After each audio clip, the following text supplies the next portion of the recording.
Selamat pagi seluruh peserta ekskursi geologi regional. Saat ini kita berada di hari kedua kegiatan ekskursi geologi regional tahun 2021. Saat ini kita berada di Kecamatan Karangkobar, Kabupaten Banjarnegara. Nah, di areal ini sebetulnya banyak sekali perbukitan-perbukitan ya, yang tersusun oleh formasi rambatan, namun mengalami terobosan-terobosan, ya, terobosan-terobosan diorit dari formasi yang ekuivalen dengan formasi kumbang. Nah, di sini juga banyak sekali permasalahan-permasalahan lingkungan. Ada beberapa longsor, creeping, dan juga rockfall, ya, yang menimbulkan banyak kebencanaan ya, bagi masyarakat di sekitar sini. Nah, kesemuanya itu akan disajikan dalam kegiatan ekskursi oleh para dosen-dosen, baik oleh Pak Nugroho Imam Setiawan, Pak Arifuddin Idrus, dan Pak Wahyu Wilopo. Kedetilan dari setiap fenomena tadi akan dijelaskan oleh mereka. Salam bumi. Selamat pagi adik-adik peserta kuliah ekskursi geologi lapangan tahun 2021. Sekarang kita berada di STA 4 hari kedua ya. Seperti yang sudah dijelaskan oleh Pak Didit sebelumnya, kita berada di ruas jalan antara Banjarnegara dengan Dieng atau di jalur yang kita sebut sebagai Karangkobar. Nah, posisi kita saat ini ada di sini di STA 4 dan di belakang saya ya, di belakang saya ini kita bisa melihat ada satu singkapan tubuh batuan beku yang kalau kita cek di dalam peta geologi regional di sini ya, ini merupakan satuan intrusi diorit.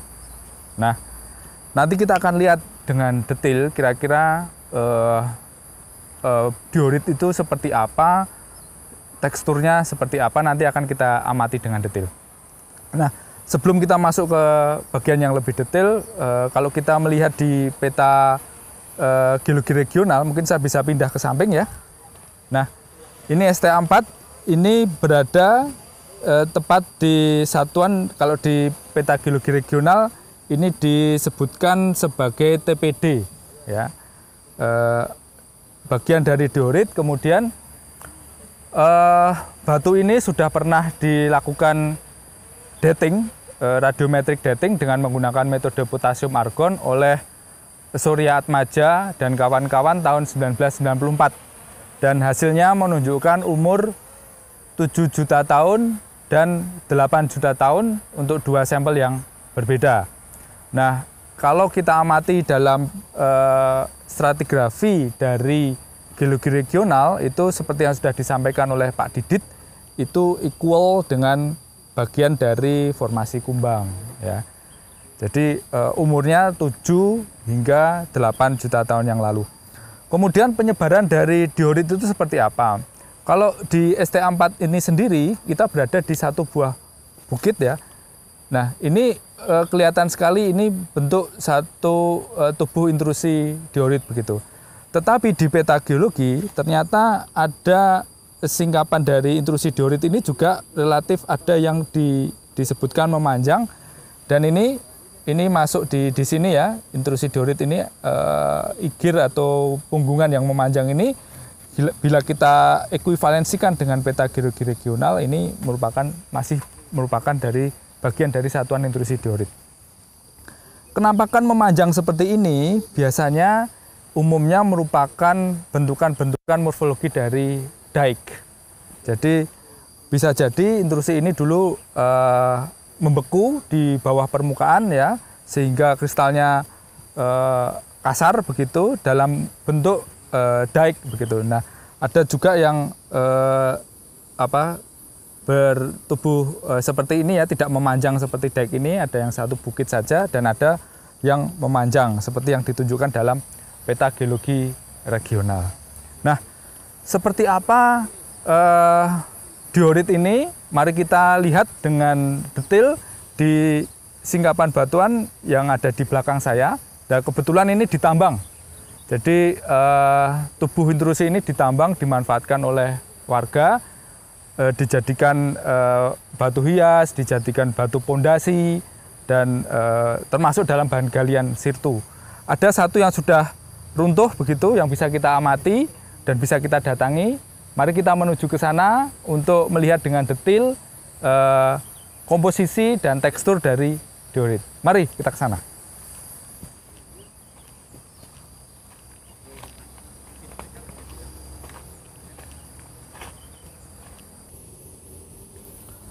Baik, hal pertama yang dilakukan seorang petrologis ketika mendapatkan sebuah singkapan batuan beku seperti ini, kita harus melihat terlebih dahulu dari warnanya. Kira-kira warna ini mencerminkan warna yang ultra mafic, mafic, intermediate, atau warna terang. Ya. Nah, ini bisa kita kategorikan sebagai warnanya intermediate, jadi tidak terlalu gelap ya, dan juga tidak terlalu terang. Kita kategorikan intermediate. Kemudian yang berikutnya kita melihat tekstur dari batuan beku ini. Jadi apakah ukuran butirnya dia cenderung halus, sedang, atau kasar. Nah, jika kita amati secara megaskopis dari batuan ini, jadi jangan lupa gunakan loupe untuk melihat komposisinya dan melihat lebih detail ukurannya, maka batuan beku ini bisa kita kategorikan dia memiliki tekstur vanerik. Jadi ukuran butirnya, ukuran kristalnya cukup kasar dan relatif seragam. Kemudian setelah itu kita juga bisa melihat dari struktur dari singkapan ini. Ada apa saja yang bisa kita amati di sini. Contohnya ini, kita bisa melihat ada satu urat. Ya. Urat ini bercabang di sini dan berwarna putih. Kemudian di sekitarnya juga ada perubahan. Mungkin ini ada reaksi alterasi di sini. Selanjutnya nanti akan dijelaskan oleh Pak Arif ya dengan lebih detail. Di sini saya akan menjelaskan secara umum dulu komposisi batuannya. Oke, ini juga harus kita catat dengan detail struktur yang ada dalam singkapan. Kemudian teksturnya tadi ya. Terkait dengan ukuran kristalnya relatif seragam dan kasar, ini kita kategorikan sebagai vanerik. Kemudian kita bisa melihat komposisi mineral dalam batuan ini. Apa saja yang ada di sini? Sepintas tadi saya sudah mengamati, kita bisa menjumpai adanya piroksin yang berwarna gelap dan relatif kehijauan ya, piroksin. Kemudian ada yang berwarna terang di sekitarnya, ukurannya relatif seragam juga.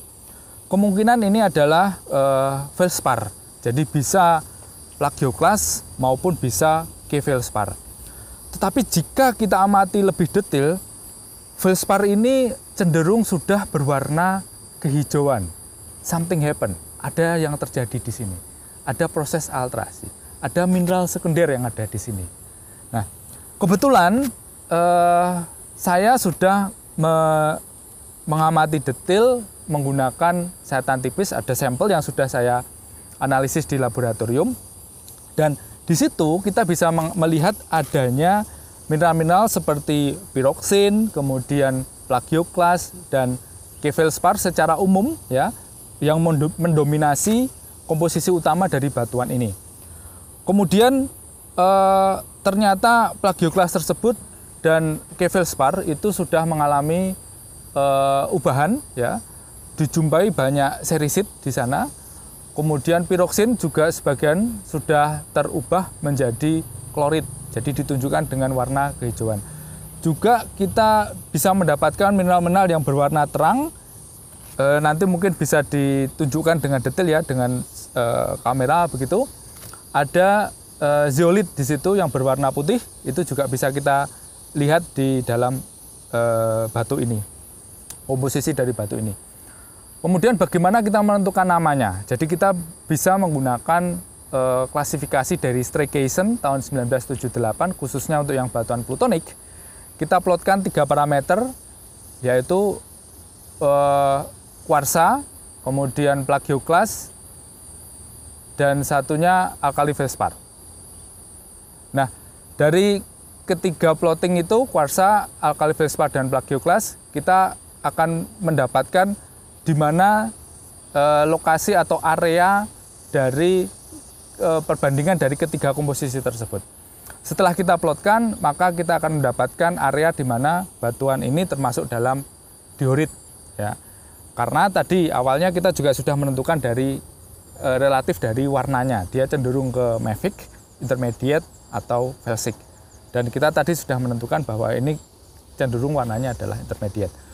Untuk kedetilan yang lain, ya, selain dari petrografi, kita juga bisa melakukan analisis geokimia, ya, untuk menentukan dengan detail ini SiO2-nya berapa, kemudian kategorinya kita bisa masuk ke dalam klasifikasi jenis batuan dengan menggunakan metode geokimia.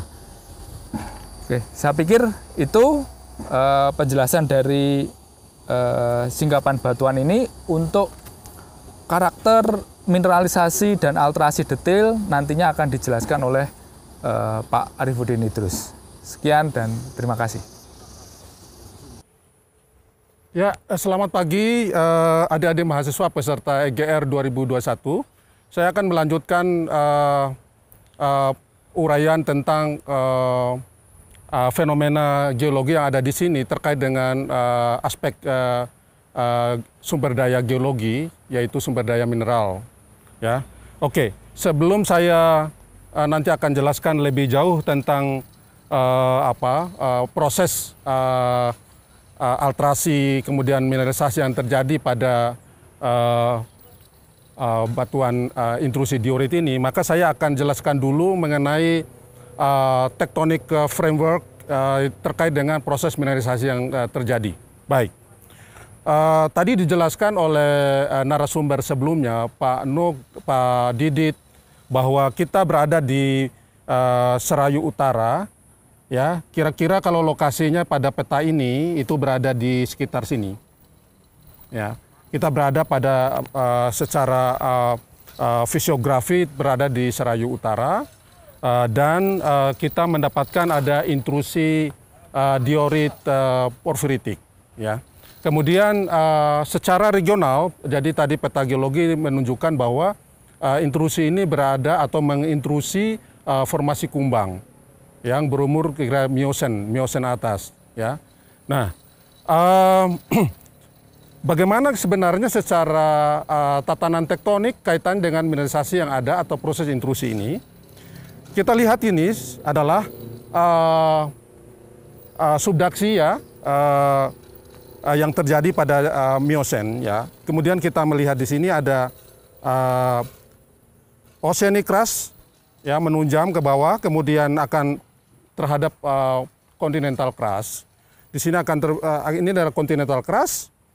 Nah, akan terjadi proses lelehan magma, partial melting dan membentuk busur vulkanik.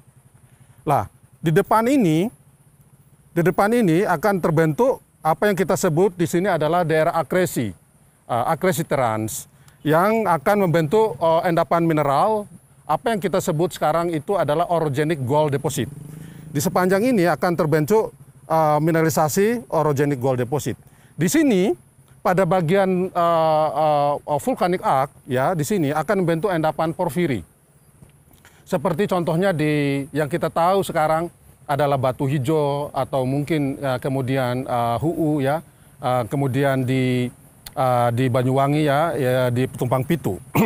Nah, posisi kita sekarang berada pada cekungan belakang busur. Kira-kira kita berada di sekitar sini, ya. Dan saya gambarkan di sini kira-kira intrusi diorit yang terjadi adalah di sini. Ya.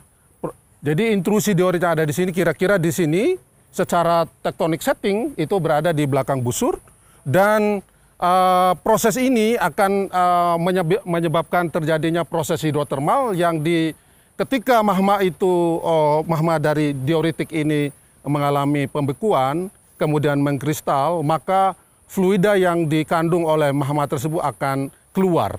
Kalau dalam bahasa textbook itu exsolution, ya, keluar, dan batuan itu sendiri akan mengalami alterasi, ya, batuan itu sendiri akan mengalami alterasi, dan juga apabila di dalam fluida tersebut membawa ligan-ligan atau senyawa-senyawa logam, maka akan terjadi mineralisasi. Jadi seperti itu kira-kira gambarannya. Nah, pada lokasi ini sebenarnya konsep pembentukan endapan mineral itu bukan hanya terbentuk pada bagian dari vulkanik arc ini, tapi juga terjadi pada busur-busur cekungan belakang dari busur ini. Dan di sini akan terbentuk banyak sekali endapan-endapan epitermal, ya, epitermal. Ya, jadi kita contohnya ya untuk di daerah Aji Barang di sini misalkan kita melihat di sana terbentuk urat-urat epitermal yang mengandung emas. Juga di daerah Majenang juga masih pada cekungan belakang dari busur tersier ini juga terbentuk mineralisasi. Di sini kita memang sayang kita tidak menemukan beberapa mineral yang ekonomis, tetapi indikasi terjadinya mineralisasi itu ada. Kita akan lihat lebih jauh nanti ya ke batuannya, mineral-mineral apa saja yang terbentuk dan bagaimana prosesnya. Sebelumnya saya akan jelaskan lebih lanjut mengenai proses hidrotermal yang terjadi pada intrusi ini. Oke, baik. Saya akan jelaskan lebih lanjut mengenai proses hidrotermal yang terjadi pada intrusi diorit yang berada di cekungan belakang busur tadi. Jadi gambar ini nanti adalah zoom dari intrusi yang ada di sini. Ya, kira-kira seperti itu. Baik. Bagaimana proses hidrotermal yang terjadi? Nanti kita akan melihat langsung pada batuannya ya, tentunya. Ini ada intrusi diorit, ya, intrusi diorit. Kemudian pada dasarnya magma itu terdiri dari 3 komponen utama. Yang pertama adalah silika melt, yang kedua adalah fluida, yang ketiga adalah senyawa-senyawa terlarut, termasuk senyawa-senyawa logam yang terlarut. Oke. Ketika magma ini membeku, maka yang membeku adalah silika meltnya. Sedangkan fluida yang dikandung oleh intrusi ini, magma ini akan exsolve, akan keluar ke berbagai arah. Nah, fluida ini memiliki temperatur sangat tinggi, sekitar 500-600 derajat Celcius. Dan apa yang terjadi? Untuk menyeimbangkan terjadi equilibrium antara fluida dengan batuan samping yang ada di sini, misalnya ini adalah formasi vulkanik klastik ya, dari formasi kumbang ya, atau formasi rambatan atau formasi halang, maka terjadilah proses alterasi yang terjadi. Proses alterasi itu adalah perubahan batuan akibat berinteraksi dengan fluida.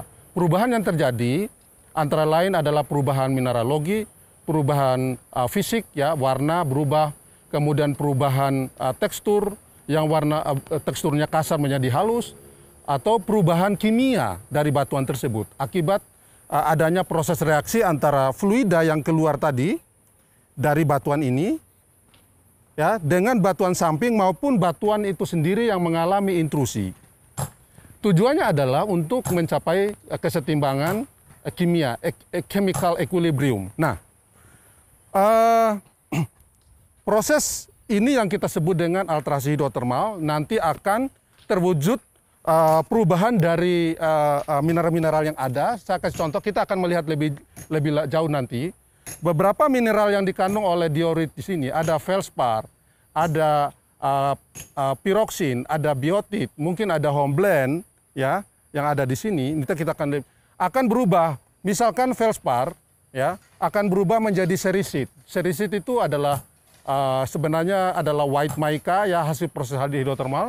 Apa yang terjadi dari proses reaksi kimia yang terjadi adalah ini adalah komposisi dari feldspar ya, NaAlSi3O8 Cal2Si2O8 akan berubah menjadi serisit. Serisit K ya, penambahan kalium ya, sodium Al3Si3O10OH. proses hidrolisis yang terjadi. Yang pertama itu. Yang kedua, adanya mineral-mineral yang mefik tadi, ya seperti piroksin misalkan, ya atau biotit atau hornblende akan menjadi klorid. Ya, jadi nanti kita akan mengamati beberapa mineral hidrotermal yang warnanya hijau tua itu adalah klorid sebenarnya, adalah perubahan dari mineral mefik yang ada di dalam diorit itu menjadi klorid Mg4Fe, MgFe itu ya AlSiO. Ya. Yang ketiga, apabila temperaturnya cukup, ya misalnya 250-300 derajat Celcius yang terjadi pada batuan itu juga plagioklas, ya tadi akan berubah menjadi epidot. Ya, jadi dominan di diorit itu ada jenis plagioklasnya umumnya andesin. Ya. Ya, kemudian NaCaAl3Se5O16 menjadi Ca. Jadi epidot menjadi ada pengkayaan kalsium. Kita akan melihat juga hadir mineral sekunder yang terjadi setelah proses leaching dari plagioklas ini menjadi mengisi rekan-rekan menjadi urat-urat kalsit.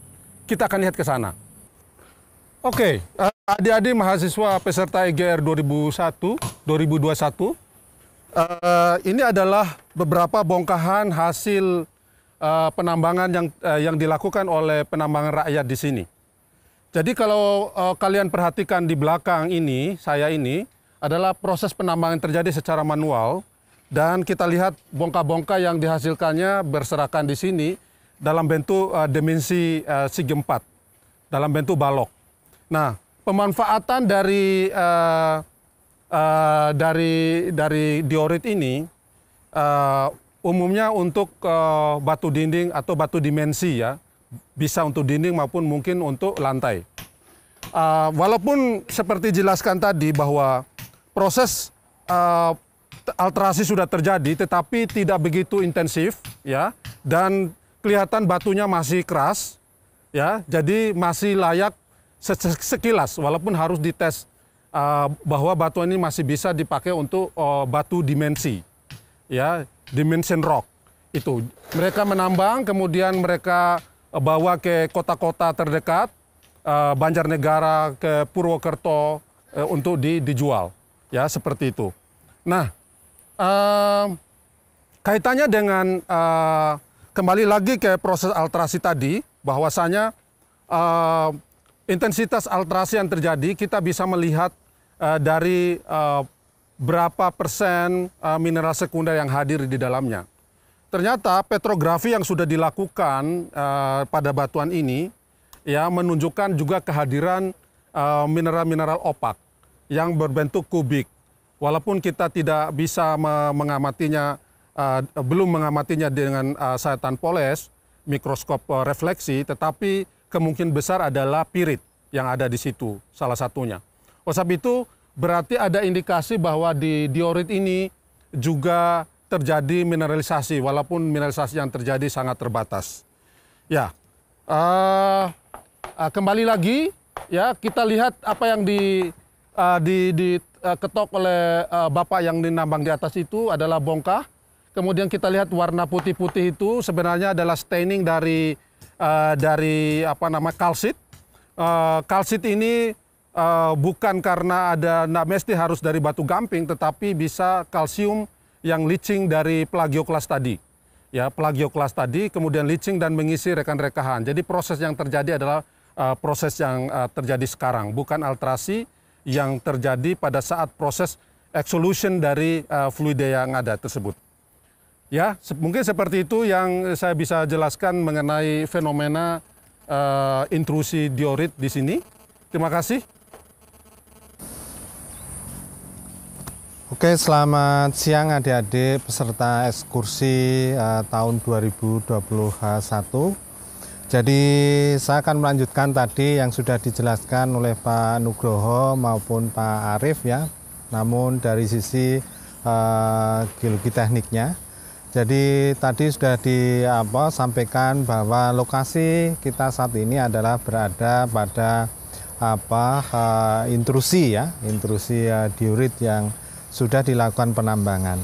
memang dari sisi aspek keteknikan ya, batuan ini khususnya batuan beku ya, itu mempunyai sifat yang sangat bagus untuk dibuat sebagai fondasi ya, ataupun subgrade untuk jalan ataupun rumah dan sebagainya. Jadi karena kekuatannya ya saya kira lebih dari 200 megapascal. Kalau kita lihat sistem penambangan yang ada di sini ya, jadi Anda bisa melihat apa yang terjadi di lapangan ya, potensi rockfall, jatuhan batuan, jadi itu adalah sangat tinggi. Memang secara kekuatan batuan, massa batuan itu adalah batuan diorit yang ada di sini sangat tinggi. Tetapi kalau kita lihat sebagai suatu tubuh massa batuan, maka salah satu hal yang terpenting yang harus kita lihat adalah adanya kekar retakan yang terjadi.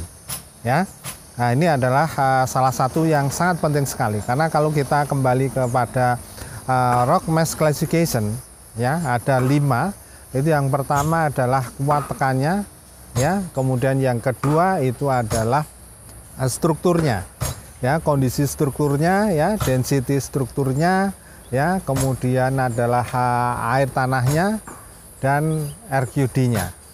Ya, kalau kita lihat sekilas di sini, maka akan kelihatan sekali bahwa pola-pola struktur yang ada, yaitu kekar-kekar itu arahnya adalah relatif masuk ke dalam, sehingga pada bagian tebing di belakang saya ini tegak tetapi dia aman. Tetapi kalau kita lihat bergeser ke arah sisi sebelah kanan saya, itu banyak sekali dijumpai reruntuhan yang ada. Jadi reruntuhan yang ada ini. Memang idealnya di dalam sistem penambangan itu adalah penambangan tidak dilakukan dimulai dari bawah, tetapi adalah dilakukan mulai dari atas. Tapi pada kenyataannya hampir semua penambangan, ya entah itu penambangan batu ataupun pasir yang ada di Merapi, itu pasti dimulai dari bawah karena dia adalah mengejar cepatnya. Ya ini sebenarnya yang sangat berisiko sekali ya akan terjadinya jatuhan atau luncuran batuan yang ada. Ini saya kira ya dari Bapak penambang dan sebagainya perlu diingatkan ya bagaimana cara kita mengelola. Memang betul dari bawah lebih mudah, tetapi risikonya akan jauh lebih tinggi daripada kita menerapkan penambangan yang bersusun ya dari atas ke bawah. Itu yang lokasi di sini. Ya, kemudian di daerah sekitar sini juga di daerah Karangkobar ya, Banjarnegara itu adalah tadi sudah disampaikan terdiri atas formasi rambatan ya, yang terdiri atas batu serpih ya, kemudian batu lano dan juga dijumpai batu lempung. Dari hasil kajian entah dari kita, dari Geologi UGM ataupun dari Badan Geologi menunjukkan bahwa sebagian wilayah di Kabupaten Banjarnegara, khususnya bagian utara itu adalah sangat rentan terhadap longsor. Karena apa? Karena yang pertama tadi jelas ya, litologinya dia adalah mudah runtuh. Yang kedua adalah daerah ini adalah daerah tipikal perbukitan ya. Kemudian kita juga punya pemicunya curah hujannya yang cukup relatif tinggi ya di sini ya, rata-rata kalau tidak salah sekitar 3.000 mm per tahun. Longsor yang besar yang terjadi pada tahun 2013 ya, 2013-2014 itu adalah di selatan lokasi ini di daerah Jembung yang mengakibatkan korban sekitar 120 jiwa. Ya, jadi longsor yang sangat masif. Selain itu juga di daerah sini kita jumpai beberapa tipe longsoran, yaitu adalah rayapan atau creeping yang lebih cenderung dikontrol oleh kondisi litologinya. Ya, kondisi litologi yang berada sini. Mungkin nanti sebelah utara kita sekitar 1 kilo itu ada jalan yang setiap tahun itu adalah pasti bergerak. Ya, jadi setiap tahun bergerak. Kemudian tahun 2018 dia akan mengalami ya pergerakan yang sangat masif ya, sehingga memotong jalan ya, memotong jalan. Ini saya tunjukkan ya. Jadi ini adalah daerah STA kita. Kemudian ini ya di sebelah utara ini ada longsor yang cukup besar. Longsor cukup besar ini ya dengan diameter ya, saya kira jangkauannya lebih dari 1 km, lebar itu adalah sekitar 105 meter ya. Terjadi pada bulan Februari, di mana curah hujan pada waktu sangat tinggi ya. Tipikalnya kalau di sini, kalau hujan lebih dari 100 mm per hari itu rata-rata semua sudah pada runtuh ya. Kasus yang di Jembung itu adalah dia 113 mm per hari. Kemudian kenapa ini bisa terjadi longsor ya? Karena yang pertama tadi adalah kita lihat bahwa di sini itu adalah tersusun oleh batuan batu serpih, lano, kemudian batu lempung ya. Kemudian di atas ini ada intrusi diorit ya, seperti yang ada di belakang kita. Tetapi intrusi diorit ini ya sejak tahun 2006 itu dilakukan penambangan. Jadi kalau kita lihat lebih detail, ini kelihatan sekali di sini adalah intrusi yang ditambang. Akibat proses penambangan ini yang dia membuka lahan, maka akan memperbesar proses terjadinya infiltrasi air hujan, sehingga pada tahun 2018 itu adalah memicu terjadinya pergerakan yang sangat masif ya, sehingga ini adalah terjadi longsor ya. Akibat longsor itu maka dia akan membuat jalan ya, jalan akses antara Karangkobar sampai ke Batur ya, ke Dieng itu adalah terputus. Oleh karena itu ya, mulai sejak itu maka dibangun adalah jalan yang sifatnya bukan berasal dari aspal, tapi adalah struktur yang rigid, yaitu adalah dari konkrit. Nah, ini dengan konkrit ini diharapkan dia akan lebih tahan ya terhadap pergerakan, dan juga di depan ini dipasang adalah seat pile ya. Jadi seat pile, dan juga dia ada pondasi tiang ya, di mana tiang itu adalah sampai ke dalam menembus pada bidang gelincir, sehingga diharapkan bila terjadi pergerakan itu tidak akan mengganggu jalannya karena dia sudah didukung dengan tiangnya. Tiang ini menancap pada batuan dasarnya atau di bawah bidang gelincirnya. Sehingga ini harapannya, tetapi saya kira tidak hanya daerah sini, tetapi daerah-daerah yang lain itu juga akan berpotensi. Terutama adalah bila terjadi perubahan penggunaan lahan yang memicu ya meningkatkan air hujan yang masuk ke dalam sistem tanah. Oke, saya kira itu sedikit tentang longsor ya yang ada di Karangkobar. Jadi di sini ada beberapa tipe ya, ada rockfall ya, kemudian ada yang di sana itu adalah tipe luncuran ya, luncuran tanah dominannya ya. Kemudian dari pergerakannya juga kita dapatkan ada rayapan, tetapi ada juga yang luncuran. Terima kasih, selamat siang dan salam sehat selalu.